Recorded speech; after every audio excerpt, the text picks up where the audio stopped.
getting ready to start off his day.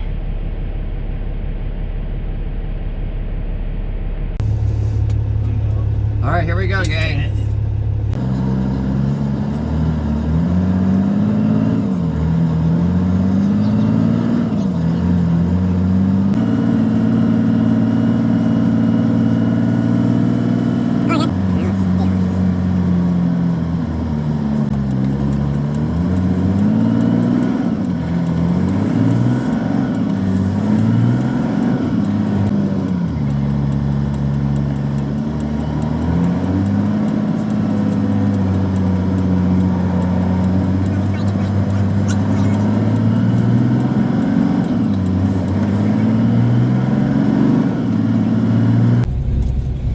Good morning, everybody. We are on the road. Just left Terrible's in Indian Valley, Indian Springs, is it? Indian Springs, Indian something or other. And we're almost in Las Vegas. I hope we're gonna get a good view. Milkman washed the windows so that you wouldn't be looking at the beautiful Vegas lights through all the bugs.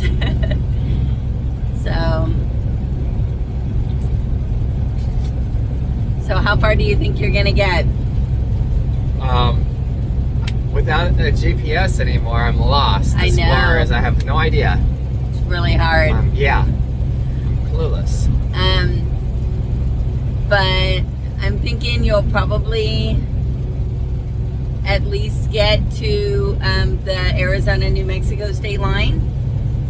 Yeah, I would imagine at least. I mean, Yeah, well, I think further than that, but I don't know. you're right. I think you're right. Yeah. Well, hard to know, like you say, without the GPS. Yeah. I feel so lost. All right. All right, there's Milkman finishing up. We're switching right now, and he's finishing up with the fueling. It's always good when we can switch and fuel at the same time. He's clearly putting on the aluminum foil back on the fuel caps.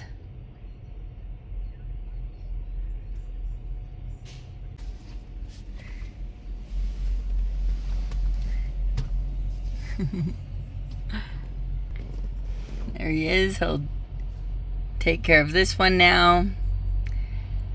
Well, so what he's doing right now is he's finishing up with the regular diesel fuel, and now he's gonna put DEF in the DEF tank.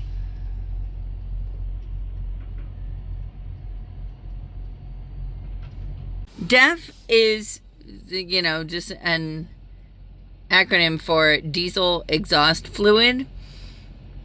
And what it is it's something that goes into the it's a part of the fuel, the exhaust, like the after treatment system. It basically keeps us from spewing nitrous oxide into the air. And The stupid nozzle squirted friggin' death all over. I saw. So it doesn't mix with your fuel. And I remember when DEF first became a thing, it wasn't available at the pumps. It came in these huge, like 5-gallon boxes, and you had to buy them inside and pour them into your tank. And it was really kind of brutal because they're really heavy and they're kind of unwieldy. They're just so environmentally unfriendly. And what used to happen is drivers were used to any kind of additive actually getting added to the fuel, and say that they would put the DEF in the fuel, and it would, as soon as you got going, it would immediately it would like kill the engine. It would cause like tens of thousands of dollars of damage to the engine. And so there were a lot of company drivers who didn't understand the new system, and they would, put the DEF in the fuel, and even, and they would have like, you know, they would have big signs all over saying, do not put the DEF in the DEF tank. Here's man thumping the tires, making sure nothing sounds egregiously flat. I'm gonna do that side too.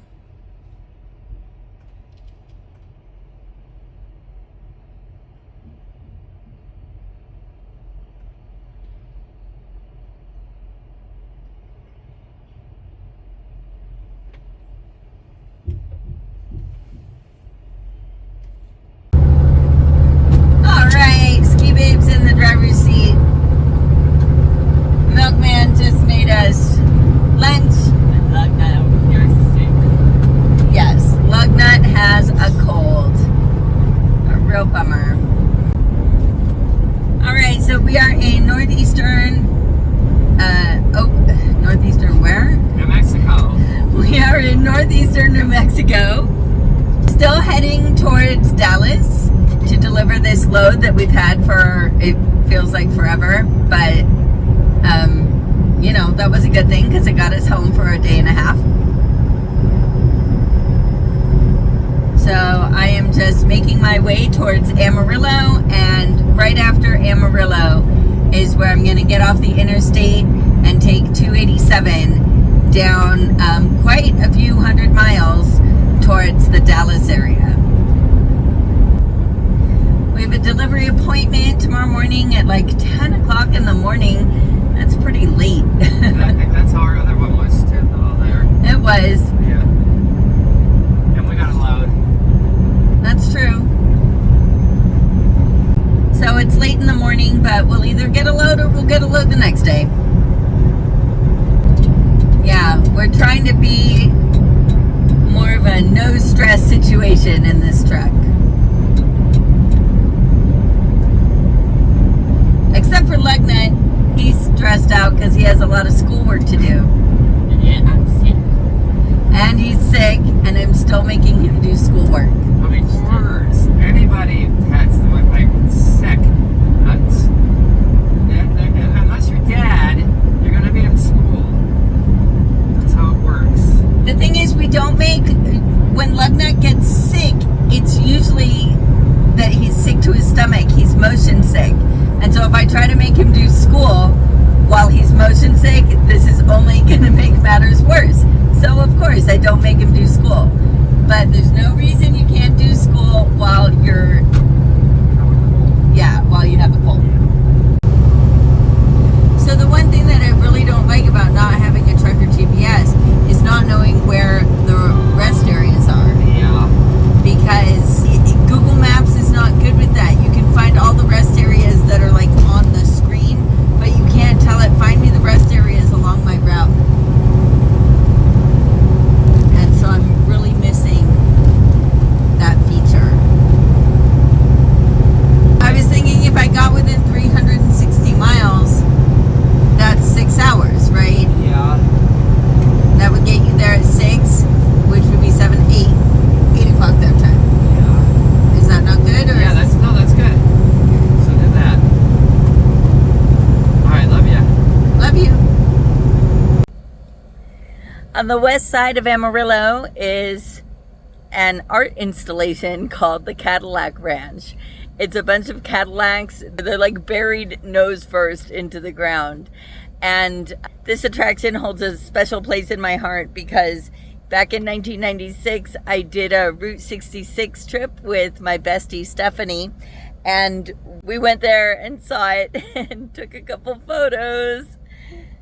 And back then, you could still buy postcards with pictures of the Cadillac Ranch that showed that the Cadillacs had absolutely no spray paint on them. But people, you can see from these photos, people had been spray painting them already quite a bit. Although there was nothing, they just did it on their own. Whereas nowadays, when you go, there's a guy selling spray paint. So if you didn't bring your own spray paint, you buy his spray paint and then you make your mark on the cars. I guess that's a part of the process.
All right, it has definitely gotten rainy and stormy. I don't know if you can hear it. Probably not. That one wasn't very loud. But yeah, I actually was intending to stop at this rest area even before I realized that there were thunderstorms in the area. I have a lot of editing to do, and Milkman really can't do much. Like, if I went further, he couldn't do much with the free time. We can't, there's no way to deliver early. We have an appointment time. And it's not so easy. The later it gets at night, we have to stop somewhere. And the later it gets at night, the more difficult it gets to find a spot, because then everybody else is also trying to find a spot to spend the night. So we are about 300 miles away from our customer. We have a 10 a.m. appointment. So if Milkman, he's going to wake up at midnight our time. That's 2 o'clock Texas time. And so if he's able to drive 60 miles an hour, which is our rough average, then that'll get him there in 5 hours. That'll be 7 o'clock in the morning for a 10 a.m. appointment. So plenty of extra time for traffic and all kinds of anything else that might go on. So unless something exciting goes on, like a really exciting thunderstorm, I do have 2 cameras. One's pointing up at the sky. The other one is pointing at the hood, because I was hearing a little bit of hail. They said there was 3-inch hail in the area, and they were recommending that we all get into a building away from glass. And good luck with that when you're a trucker. We are at a rest area.